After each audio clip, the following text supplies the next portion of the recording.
pipeline at the highest possible level with the best possible equipment. And they've seen that thus far. And that's led to historic recruiting momentum. We need to keep that momentum going. Yeah, and I would say that it could have the reverse effect. If this is troubled waters here and lack of confidence, which we see on the other side of the aisle there, and questions that I think wouldn't be asked if it were not of a political nature, we're going to chill our recruiting efforts here for our young people as they look forward to serving their country and becoming that patriot they want to be. You're right. Or return to the valley under the Biden administration, where not only did they not meet the goals, but they had to lower the goals and then didn't meet the lowered goals. And then now we don't have the readiness we need as a force. Thank you very much. Thank you all very much. Thank you, Secretary of Agriculture. I'll get to you another time. Thank you. Senator Murphy. Thank you all for being here today. Secretary Hegseth, the American people either didn't want this war from the start or were deeply skeptical of this war because they have seen this country make the same mistake over and over again in wars in the Middle East, and that is to create either unrealistic or open-ended objectives. You said in March that the United States was, quote, on plan to defeat, destroy, and disable all of Iran's meaningful military capabilities at a pace that the world has never seen before. Obviously, as we've discussed here today, that objective has not been achieved and is not going to be achieved.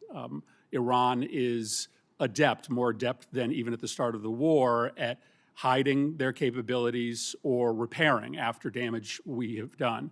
There's an open report that when it comes to their missile sites along the Strait of Hormuz, 30 of 33 are still operational. I wouldn't believe all the open reports, Senator.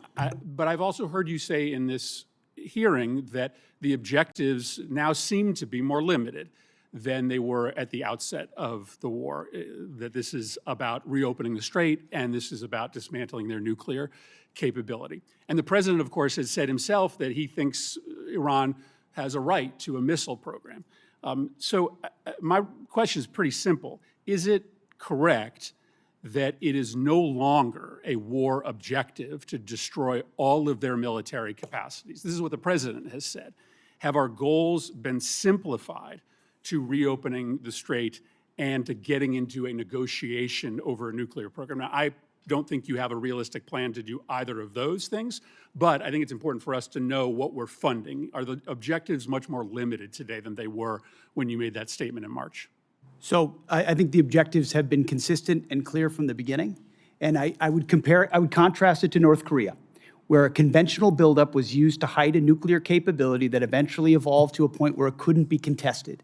And what Iran continued to do, even after Midnight Hammer, was try to build that conventional capability to dare anyone to stop them from pursuing nuclear weapons. So getting after their conventional capabilities, missile launchers, defense industrial base, their Navy, was all part of it, ensuring they can't blackmail us into pursuing a nuclear capability. Laser focused on Iran will never have a nuclear capability. That's the promise the president has made and that he will keep in every way. I think it's important. So it is still a war objective, either through military action or through a diplomatic agreement, to destroy and disable all of Iran's meaningful military capacities, including their missile program.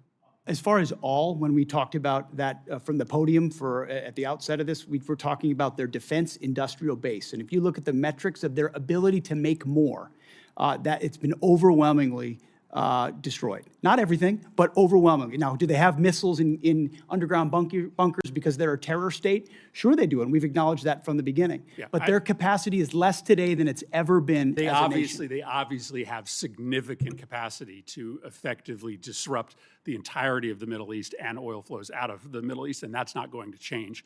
Let me ask you one more question. This is a request for supplemental funding because you don't have the funding in your base budget to do what you need to do, which makes questions about the base budget relevant.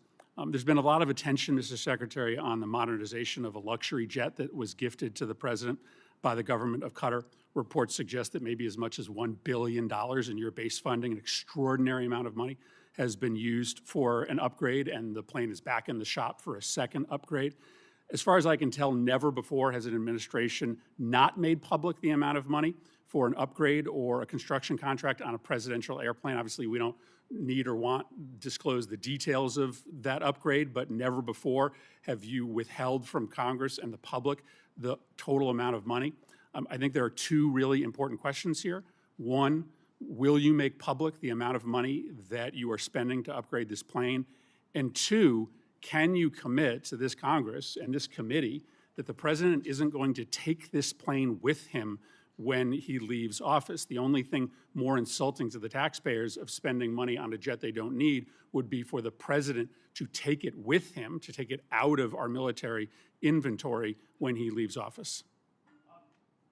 Say the Air Force has done an incredible job making that a capable jet that ultimately, but its capabilities and investment are classified and shouldn't be talked about in a That's public not what I'm setting, asking. considering Will the you make security of the amount President of the money? United Will you States. disclose the amount of money publicly?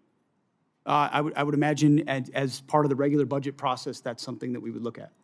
And will you commit that the president will not take But you have this to look jet? at the classification level of certain things that are not